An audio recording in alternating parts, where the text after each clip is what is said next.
Hey guys, how you guys doing? This is my John Deere D170 you guys seen in my previous videos. In today's video, I'm going to show you guys how to sharpen the blades.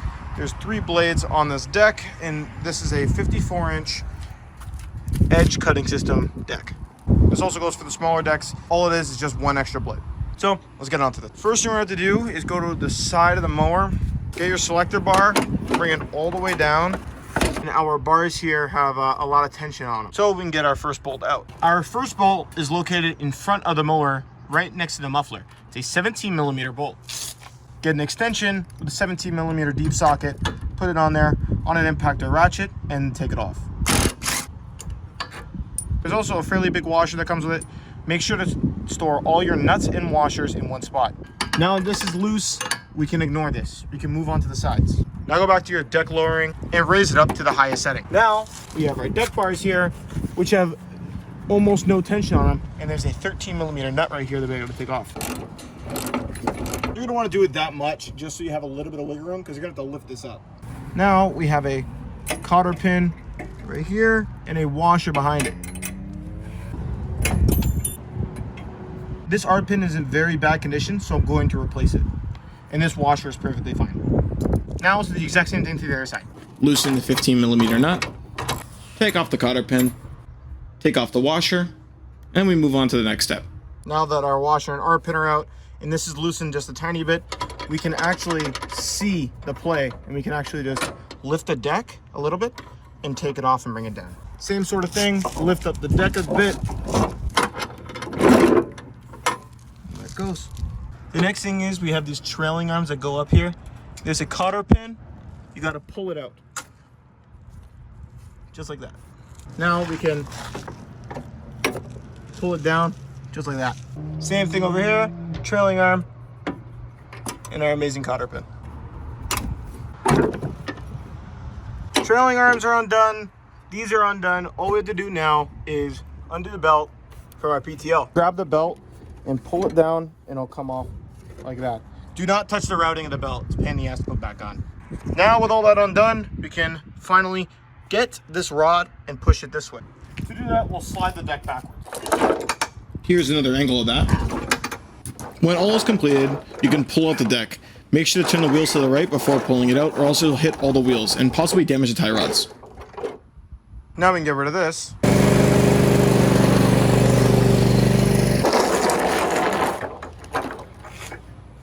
So here's our deck out. As you can tell, it's pretty dirty. So I recommend giving it a clean now that you have it out. And also look for any damage, like this amazing cotter pin I found that we're gonna go change. Look at the state of this cotter pin. Give this a nice replacement. And there we go, replaced.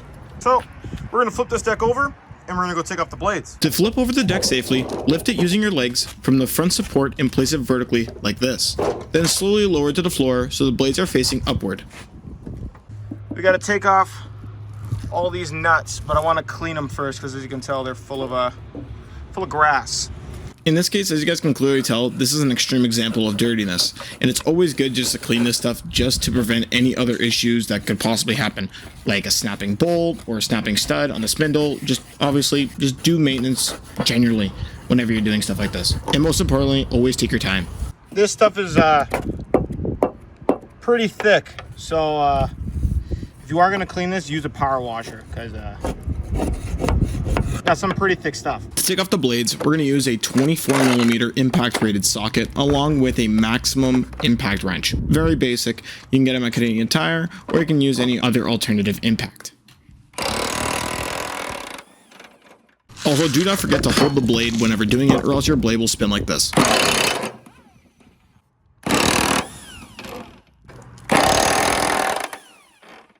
Now that all these are loose with a 24mm impact rated socket, we can take a look at them through and through. As you can tell, this one looks pretty dull, like straight off the bat. Like, I don't know how you're supposed to use that. So let's take this off in order, get our washer, put it on top of our spindle, and put the nut back on so we don't lose it. It's incredibly important to stay organized, especially whenever you're working with equipment like this that can possibly hurt you. So I always recommend to either have a parts bin or just put everything back where it's meant to be, just like this.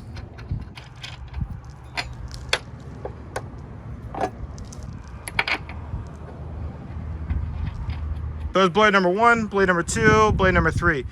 When sharpening the blades, I highly recommend using something like this vise here. This can just help the process as you have a steady hand always, and you're obviously going to need something like an angle grinder with a flap disc. When sharpening, it is highly recommended just to go on an up and down motion just to get a nice sharp edge whenever it's cutting. It's not going to get razor sharp, obviously, unless you use a whetstone. So if we use a flap disc, we can utilize that sanding and we can actually have a sharper surface than we did before. I recommend going around 3 times per side, as there's 2 sides of the blade. So if you go 2 times or 3 times, you'll get a more even sharpening. That's something you want. That's decently sharp for an angle grinder. And then you're gonna just do the other side and you're gonna keep going. It's not razor sharp, but it's sharp. I continue to do this to all the other blades. I don't really want to show you every single process as we'll be here all day, and I don't want this video being 35 minutes. So essentially I just did this to all sides, and then what I later did whenever I found like a rock chip is I just did this. Doing something like this lightly will give the blade a new sharper edge, and it'll also help the blade have a longer lifespan. Again, don't go too far deep or else you'll actually damage the structural integrity of the blade, but if you're going just a tiny bit and making sure the blade is level at the end, you should be fine. Now, every single blade has been sharpened. Again, this is a quick and dirty way, but it works almost 100% of the time, and it only took me 30 minutes to sharpen all 3 blades. So I got it pretty good each time. Each blade is sharpened nice. There's no pitting, no nothing, and they're fairly level. To level a blade, get your pinky finger like this and put the blade on it, and if it's dead straight, you're mint. To put the blade on, you want to go put it so the sharp side down, like this. Take off this nut, take off the washer, put this on the one way it's keyed. Get your washer. Put your washer on, your nut.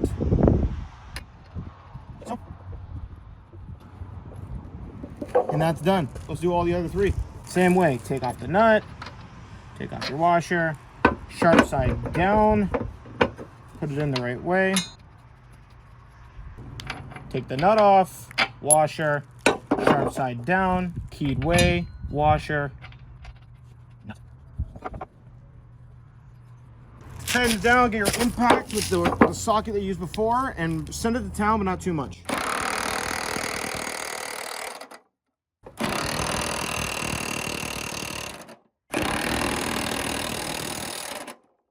And that's it. They're all bolted down. You want it to face all up so they're all even whenever they spin. Let's flip this thing over and put it back on the tractor. Goes the same way for flipping it. Always use your legs, and then you want to just plop it down on the wheels. Now that it's flipped over, just check that your belt is routed correctly. Clean all the dirt and all the grass out from underneath the pulley wheels. And now we can put this thing on the tractor. To put the deck back on the tractor, all we have to do is turn the wheels to the right and slide it underneath the tractor. Before sliding the deck all the way in, make sure the trailing arms are faced forward so they don't interfere with the frame. Make sure to align the rod in the hole.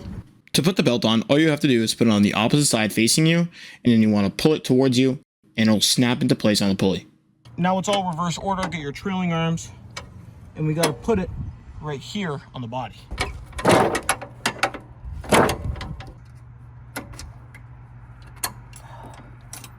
Just like that. See that? Same thing on this side. Line it up with the hole, push it in, get the cotter pin, and put it this way. Now we're gonna get our deck supports and put them in our oval shaped holes just to get that done. Before we do the front, I do wanna go hook these up first. We're gonna do the easy side first just to get that done. To do that, we gotta lift the whole deck.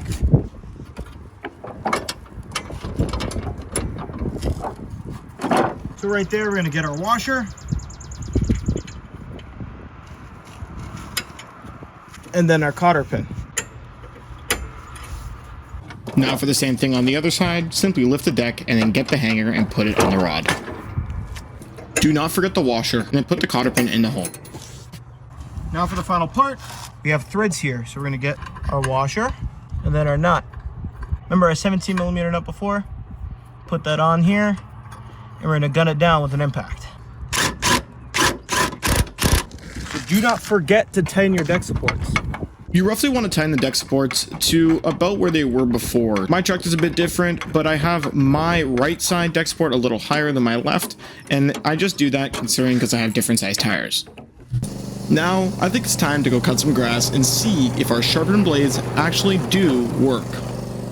So here's a time-lapse video of me cutting the smallest part of my lawn, and from before, this is cutting so much better. Everything is getting cut perfectly, and that's exactly why I even did this in the first place. I cut this grass about 3 days ago, and as you guys can tell, that those dandelions grew back almost instantaneously. Having sharpened those blades, it improved the cut quality and the speed drastically. Again, doing this kind of just future-proofs your mower by a ton, considering you don't have to spend money just to get a good cut. So guys, I want to thank you guys so much for watching and seeing how you guys can sharpen your lawnmower blades. Again, this is a John Deere D170, but this does go for almost every single lawnmower that has a deck, even a push mower. I did this exact same trick on my older John Deere 180. This thing's went through hell and back. I'm talking new transaxle, almost fully refurbished engine. And yeah, I sharpened the blades first because after I got through everything, this thing cut amazingly and still cuts great. You can turn an older mower or this beat John Deere into such a really good cutting mower just by sharpening up the blades. Again, I want to thank you guys so much for watching, and I'll see you guys in the next video.